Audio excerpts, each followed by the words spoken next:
दोस्तों डिफरेंशिएशन का एक और बहुत अच्छा क्वेश्चन यहाँ पर हम सॉल्व करते हैं। हमें एक इक्वेशन गिवन है एक्स ई की power x y is equals to y plus sine square x. और हमें क्या करना है, एक्स की वैल्यू जीरो के ऊपर जो d y by d x है उसकी वैल्यू निकालनी है। मतलब पहले हमें d y by d x निकालना है और फिर उसमें एक्स की वैल्यू को जीरो पुट करना है। अब अगर आप प्रॉपर मेथड से करोगे ना तो ये क्वेश्चन बहुत लंबा हो सकता है, पर इसमें एक शॉर्ट ट्रिक है यहाँ पर हम यूज़ करेंगे, वो देखिए क्या है। सबसे पहले हम जो इक्वेशन गिवन है ना उसमें क्या करेंगे, हम x की वैल्यू को जीरो पुट करेंगे। मैं एक बार इक्वेशन लिख लेता हूँ, ये इक्वेशन है एक्स ई की power x y is equals to y plus sine square x. अब इसमें हम x की वैल्यू जीरो पुट करेंगे, तो यहाँ पर जीरो पुट करने पे देखो y की वैल्यू जीरो आ रही है। इसका मतलब क्या है, जब x की वैल्यू जीरो होगी तब y की वैल्यू भी जीरो होगी। तो जब हम ये इक्वेशन है इसको वापस लिख लेते हैं और अब इसमें x के रिस्पेक्ट में हम यहाँ पर डिफ्रेंशिएट कर देते हैं बोथ साइड्स।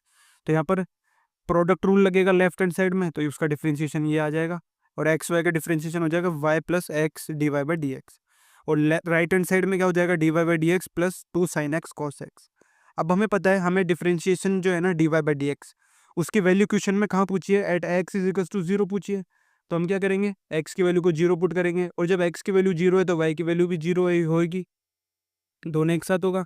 तो हम एक्स की जीरो वैल्यू जीरो और वाई की वैल्यू जीरो पुट कर देंगे, तो यहाँ पर आ जाएगा d y by d x की वैल्यू कितनी आ जाएगी, ई की पावर जीरो, वो कितना होता है वन। तो d y by d x की वैल्यू यहाँ पर वन हमारे पास आ जाएगी।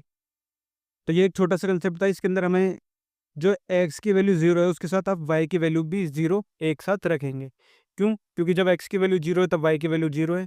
तो जब आप एक्स की वैल्यू जीरो पुट करोगे तो आपको वाई की वैल्यू भी जीरो पुट कर दोगे, तो आपके पास बहुत शॉर्ट आंसर आ जाएगा। वरना आप क्या करोगे, पूरा डेरिवेटिव सोल्व करोगे फिर उसको एक्स के टर्म्स में लिखोगे और फिर एक्स की वैल्यू जीरो पुट करोगे। तो ये शॉर्ट मेथड था।